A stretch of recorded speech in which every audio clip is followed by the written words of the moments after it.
السلام علیکم تماشابینان ارجمند. این برنامه نوبتی دانش سپر است. موضوعی که در این برنامه اطراف آن صحبت میکنیم چنین نام دارد: شهروند چطور میتواند در پس کردن سطح خرید و فروش آدم در جامعه سهم خود را گذارد. در این برنامه به صفت کارشناس ما دعوت کردیم گلچهره مرادووا، مدیر کافدرای سیاست شناسی دانشگاه دولتی کولاب داتسنت. معلمه، برنامه رو از پرسش تلویزیونی آغاز میکنیم، بعد صحبت خود رو ادامه میدیم. مرحبا. ما میتوانیم با راههای گوناگون این داغ روز را از بین حتی برده هم نتوانیم کمتر کنیم. در وقتی کارهای ترغیباتی تشویقاتی را پیش از همه به راه ماندن در کار، در هر یک معرکه و چوربینی‌هایی که میشود باید ما با مردم فهمانیم که از این خیلی راه‌ها برگردند همین خرید و فروش از بین برده شود.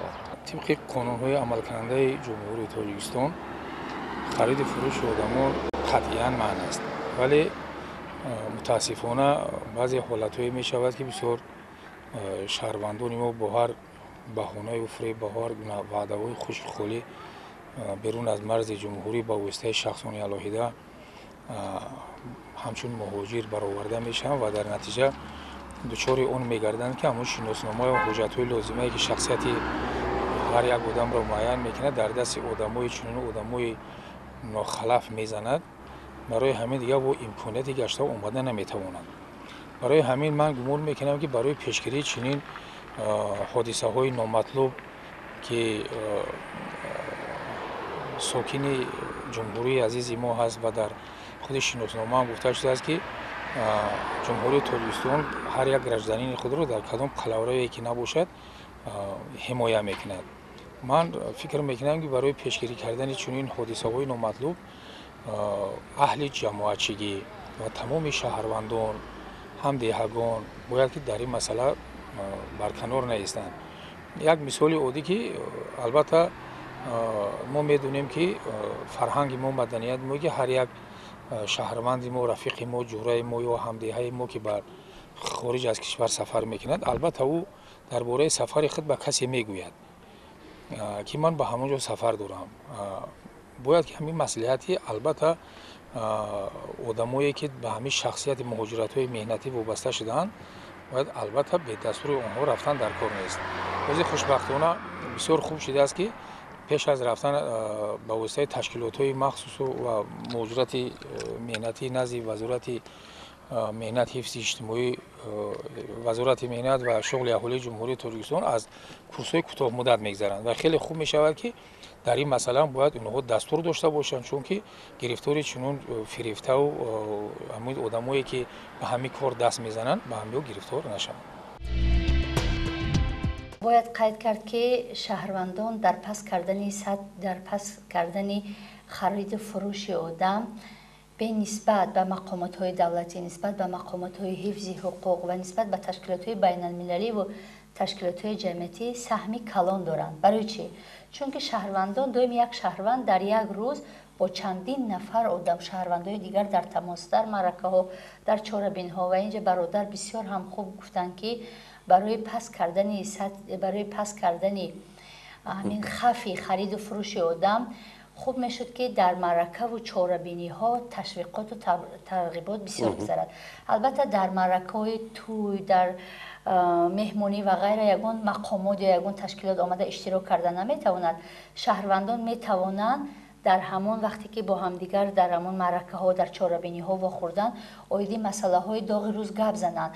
مثلا خیلی که شما میدونین اگر یک حادثه شود، اگر در ناحیه یا در شهر با واسطه شهروندان توسط شهروندان قریب در نیم روز در تمام همون ناحیه یا شهر میشود. بگذار بنابراین بسیار وقتی که مهاجران مهنتی از مهاجرت برمیگردن خش تبار به نزد آنها میآید، همسایه ها تشریف میارن و البته درباره حادثه‌ای که در اونجا شده است نقل میکنن، حادثه شنید و بسیار وقت درباره خرید هرچند که خودشون هم نشده باشن درباره رفیقان، دوستانشان یا زنهایی که در اونجا گرفتار خرید و فروش شدن همین خیلی حادثه های نامطلوب را نقل میکنن و شهروندان میتوانند که در همه و پس از شنیدن باز همین درباره همین خفی خرید و فروش شدن در خانواده خود در معرکه ها در چاره‌بینی ها نقل کنند و اینجا درست هم گفتن که خوب میشد که شهروندان خودشان در همین معرکه و چاره‌بینی اون چیزی که شنویدن یا از سر گذراندن همین را با وسیله تشویقات و ترغیبات پهن کنند. امروز موقع ساکنان کم دیده میشه در اینجا. بله اویدی این کم میزنم. اویدی پرسش دیوم اینجا بسیار خوب گفتن. من خرسند هستم که اینجا هرچند که نه همه شهروندان بلکه هست تعداد زیادی آدمانی که اویدی خرید و فروش آدم میدونن. این در پرسش دیوم شهروند گفتن که توصیه دادن که باید که شهروندان در پس کردن همین سطح خرید و فروش آدم باید که در کنار نباشند. باید که با اهل جماعتچگی گفتن اینجا صحبت کنن. پیش از مهاجرت رفتن باید که به تشکیلات ها روند و غیر این چنین یک توصیه از همه خوب بهتر دادن که برای پس کردن شهروند چی کار کردن میتواند. مثلا اگر من دونم که فرزندم به مهاجرت میرود به یگان مهاجر مهنتی که چندین سال رفته است کامیاب شده است یا عموما رفته تجربه دارد پیش از سفر کردن باید با آنها صحبت کرده از آنها دستورالعمل گرفته پس باید به سفر روند و در اینجا برادر خوب تاکید کردن که باید که پیش از سفر رفتن به مهاجرت مهنتی رفتن عموما جماعت ها باید که در سطح پس کم کردنی سطح خرید و فروش آدم باید آگاهی داشته باشند و البته پیش از همه باید شهروند. شما اینجا درست گفتین که شهروندان امروز اونقدر چی ندارن نقش ندارن. من گفتنی نیستم که این 100% درست است. نقش کلان فقط امروز جامعه ما کم طرف بی‌طرف است. همه با پرابلم مسئله خودش سرگردان است. نمیخواهند به یگان پرابلم دیگر کس یا مسئله دیگر کس چی شوند همراهی کنند. بنابراین همه چیز رو ما باید از بین بریم. خیلی که اگر دیدین در تلویزیون یا در دیگر جا مقامات های حفظ حقوق رقم های خودشان را دادن 221 اگر یگان حادثه شوین بی‌طرف نباشین با ما زنگ زنین. این همین حادثه خرید و فروش آدم نیست به همون حادثه ها دخل دارد. اگر امروز من مثلا یا شما یا یگان نفر دیگر اویدی یگان خفی خرید و فروش یک همسایه یا یگان دختری همسایه به یگان جا خرید و فروش باشد اویدی همون دونمو اگر در کنار باشیم پس این عاقبت های بد دارد. این سببش در چه سببش بسیارتر در آن است که برای چه شهروندان در کنار هستند وقتی که به مقامات حفظ حقوق مراجعت میکنند پس همون شخصی که خبر داده است همون شخص بسیار پرسش میکنن از کجا تو خبر یافتی آیا تو به همون آلوده هستی وقتی بسیار صرف میشود. بنابراین شهروندان نمیخواهند که پرابلمی که با مقامات های حفظ حقوق چند روز ممکن هفتهش با تمام روز چند هفته دوام کنند عموما همین رفت آمد و کشاکش های پرابلم زیاد نمیخواد. بنابراین میدونن حتی مراجعت نمیکنن. معلومه برای اینکه شهروند فعال باشه در همیسان یا تاثیر مقامات حفظ حقوق مقامات حکومت اجرایی جماعت ها برای که شهروند فعال باشد فکر میکنم که این بسیارتر کاری مقامات های دولتی طریق وسایط اخباری عامه تشکیلات ها بین عامه بین بخصوص جوانان کار بردن در کار که حسی مسئولیت نوکی شهروندان رو بلند کردن در کار که اقلا که به مقامات های حفظ حقوق رفتن نتوانند یا خف برند یا وقتی بسیار شدن میتوانند مثلا به جماعت خودشان مراجعت کنند یا میتوانند به یگان تشکیلات مراجعت کنند یا عموما میتوانند طریق تلفنی خبر گذارند و شرط نیست به مقامات های حفظ حقوق رفته چی کنند یا یک مکتوبی پنهانی همه آگاهی کردن حتما لازم است. فکر میکنم که این مسئولیت نوکی را چون در دولت های دیگر باید که همین را در جوانان در بین شهروندان همین را باید تربیت کرد. همین به مسئولیتی نسبتی همه پرابلم امروز زیاد شده است. ولی برای اون که مثال شهروند کارهای فهماندهی برای ترغیباتی برای سهم خود رو گذارد پیش از همه باید خودش درباره همین موضوع معلومات داشته باشه. بله باید که پیش از همه آیده این موضوع معلومات دارد. البته حاضر کمتر است لیکن میدونین چگونه معلومات گرفتن. نگاه کنین اگر حادثه کودک دزدی شود اگر مثلا در یگان شهر یا ناحیه оиди ҳамин мавзӯъ аллакай дар мактабҳо дар ҷамоатҳо ё мақомотҳои давлатӣ дар маҷлисҳо мегзаронанд бо маҳаллаҳо бо вакилои гузар мегзаронанд ки то ки онҳо рафта байни аҳолӣ ҳамин чизро гузаронанд ва вақте ки ин фаъолони ҷомеа даъват карда мешаванд вакилон даъват карда мешаванд ҳатман оиди хариду фурӯши одам паст кардани сатҳи он роҳҳои пешбинӣ он дар он ҷо гуфта мешавад. خب سلامت باشین معلم. این لحظه گزارش تلویزیونی رو تماشا میکنیم. مرحبا. تشکیلات جمعیتی شهروند از روی لایحه بلند برداشتن سطح آگاهی مردم عاید موضوع خرید و فروش آدم در شهر کلاه مدت 3 سال کار کرده است. دودربک سیدعلیف رهبر این تشکیلات جمعیتی در این مدت در این سمت کارهای زیادی را به انجام رسانیده است. عاید خرید و فروش آدم او نقطه نظر خود را دارد. فکر میکنم که وقتی آخر این موضوع قریب کی در توسط وسایل اخبار ما قریب که از بین رفته است. درباره من یاد ندارم که در این موضوع آخرین مرتبه که یگان مواد تعلیمی باشد یا که یگان مواد دیگر در این موضوع خوانده باشم. قریب که نیست. که مشکلات علاقه خود را یافته باشد. فکر میکنم که از نو جان کردن در کار در این سمت چی توسط وسایل اخبار الکترونیکی باشد چی توسط نشریه‌هایی که در تاجیکستان چاپ میشن این موضوع داغ روز در قطار موضوع شامل شوی جوانان به حرکت‌های افراطی داغ روز اعلام کردن در کار چون که این موضوع خیلی موضوع واقعا هم موضوع خیلی اکتوالیش روزمره شده است. در موضوع خرید و فروش آدم لایحه به انجام رسیده باشد هم کار عاید این موضوع در این تشکیلات جمعیتی قطع نگشته است. ادامه دارد. قربانیان خرید و فروش آدم نزد دودربک میآیند. نباید هر یک شهروند نسبت این مشکلات همه مشکلاتی که در جامعه جای دارن بی‌طرف باشن. نباید ما همه آن مشکلاتی که خودمان داریم همه آن نارسایی که در زندگی ما است به دوش حکومت یا به دوش سازمان‌های بین‌المللی حواله کنیم. هیچ کس وظیفه‌دار نیست. در اصل یگان شهروند خارج یگان تشکیلات بین‌المللی وظیفه‌دار نیست که برنامه‌های ما رو مشکلات‌های ما رو حل کند و اون مشکلاتی که ما می‌دونیم از ما دیده کسی خوبتر و بیشتر معلومات ندارد. مایدگل نوروزова ساکن شهر کلاه قربانی خرید و فروش آدم گشته است. سال 2005 والدانش او را به شهروند افغانستان مولا عالم غیر خواهشی او به شوهر دادند. مرا امی خش تواری و چه مجبور دادن قطعی و چم امی دختری امکش آمد که هر روز بارمان میارن امی جای قطمانه خانه و در میگیره زندگی میکنن. مرا مجبور کردن تقایم که نه زندگی طبقه بیسته کنم جای قطمانه. این فروختن. ها گویا دایسای فروختگی حساب کرد. از مولا عالم و مایدگل این پسرچه محمد جان به دنیا آمد. در 7 روزگی محمد جان مولا عالم این حجت را در خصوص مدت 1 هفته از تاجیکستان برآمدنش به مایدگل نشان داده از تاجیکستان برآمده رفته است. بعد 8 سال محمد جان کلان گشته در صنف دوم میخواند. نگاهبین فرزند و مشکلات زندگی مایدگل را مجبور ساخت که در پی جستجوی شوهرش گردد. مقصد دارم که همون مردک مورا صاحبی کنه. نگاه بین کنه. خب بیایه خب مورا بگه که بیایه. همانند مایدگل با این تشکیلات با مشکلات های گوناگون بسیاری ها مراجعت میکنند. با اون نفرانی که قربانی خرید و فروش آدم گشتند دودربک به آنها مصلحت های مفید میدهد. دودربک میگوید که عاید ظهورات نامطلوب جهان امروزه خرید و فروش آدم باید همه کار برده در سمت آگاهی مردم سهم خود را گذارند.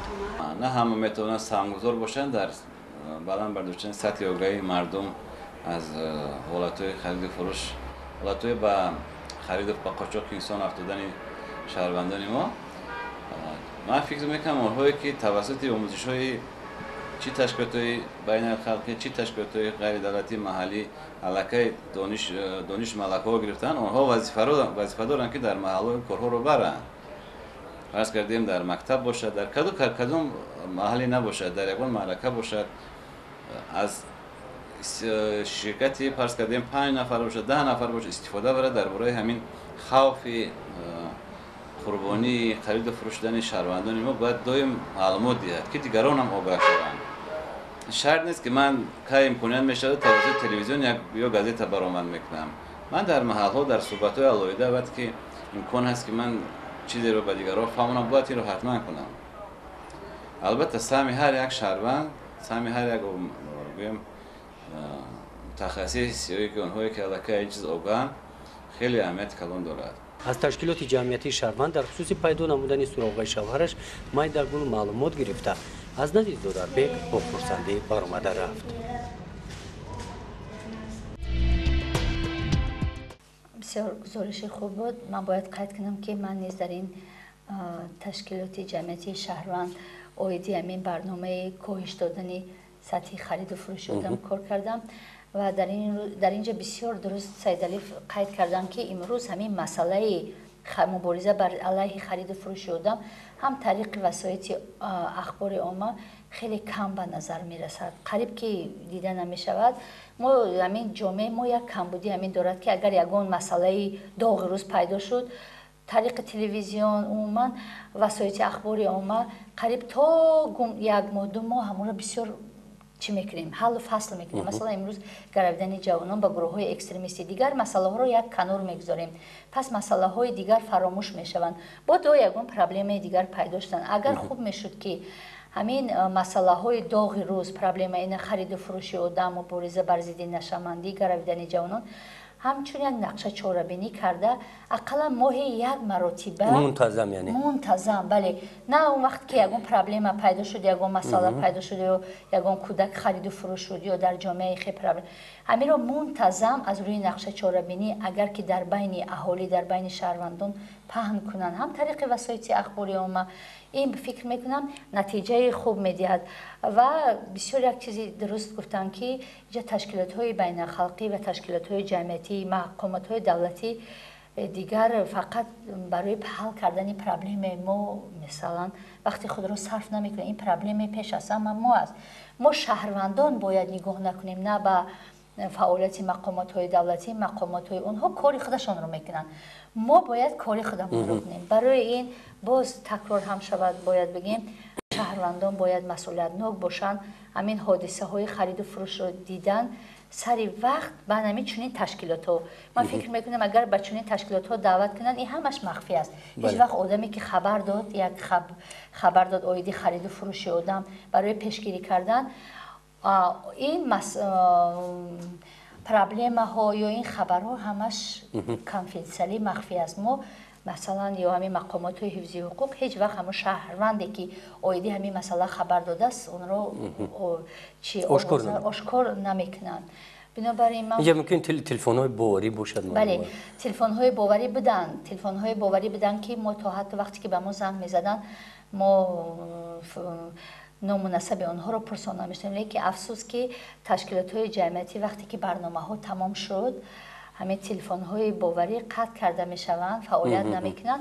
لیکن من فکر میکنم که خیلی که سید علی قید کردن هرچند که برنامه ها نباشد با دیگر برنامه ها کار کرده باشند کارمندان آنجا تجربه کاری دارن و همه وقتی که زنگ زدن خود ما شاهد شدیم که نه یک شهروند مراجعت کردن و آنها حتما چی دارن واسطه های دارن که به همین زن کمک کردن میتونن و البته آنها هیچ وقت نمیگن که برنامه تمام شد ما امکانه نداریم همچون یک راهبر یعنی هم خیلی باید باشد بله همچون راهبر تشکیلات همچون یک شهروندی مسئولیت‌ناک حتما به اون زن بله متاسفانه مالی ما نه همه تشکیلات مثل شهروند هستند.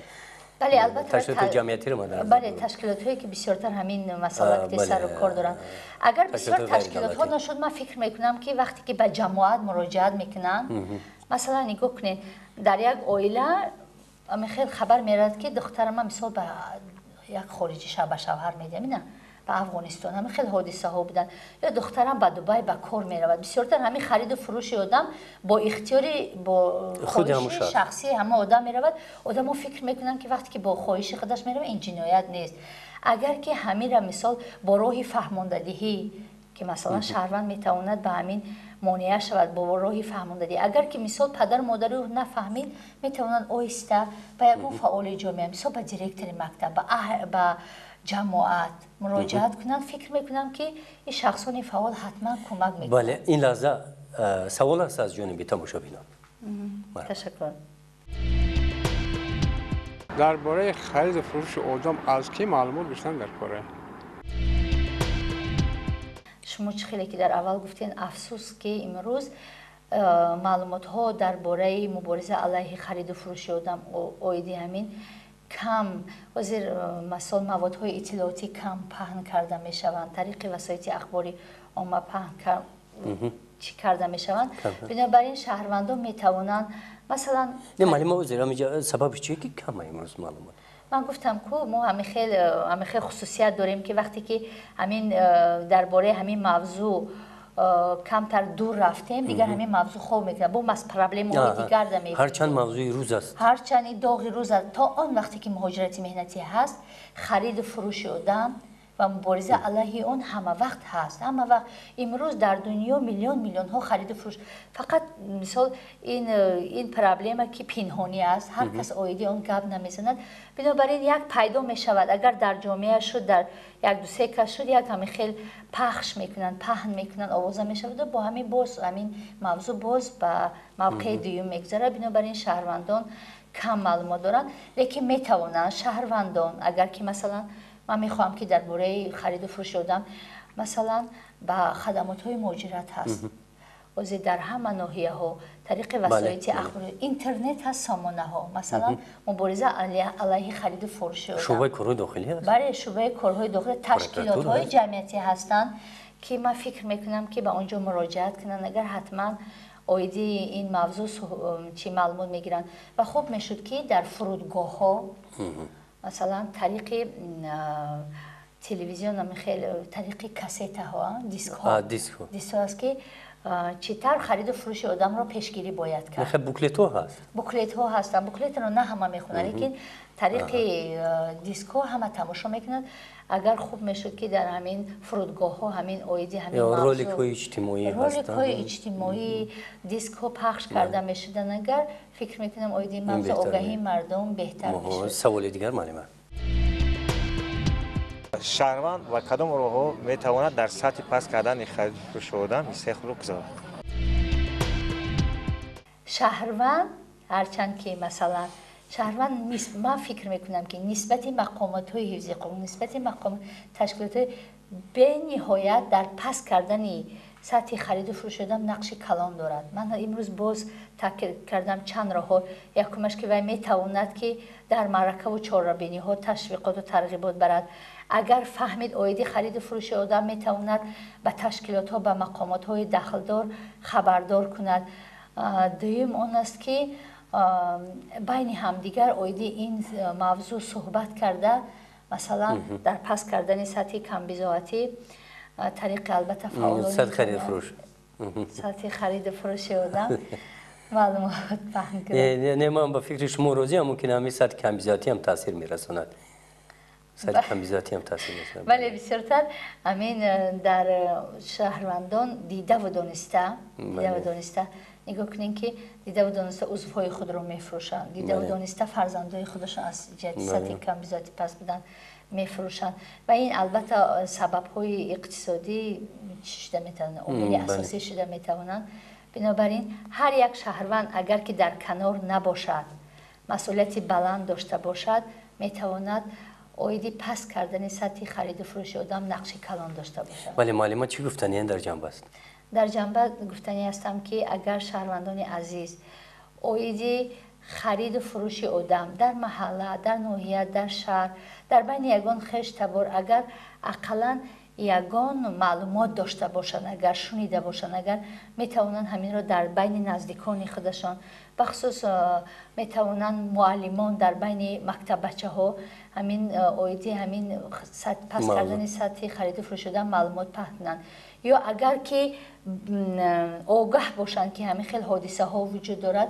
میتوانند با امروز گفتم چه خیلی که گفتم به جماعت ها اگر که بسیار نشد به تشکیلات ها و به مقامات حفظی حقوق مراجعت کنند فکر میکنم که آنها در کنار نمی باشند سلامت باشید معلمان یک جهان تشکر تماشابینان ارجمند این بود برنامه نوبتی دانش سپر شما میتوانید سوالهای خود را یا اندیشه های خود را آیدی این برنامه طریق سامانه تلویزیونی موجودات به ما ارسال نمایید تا بازدید سلامت باشید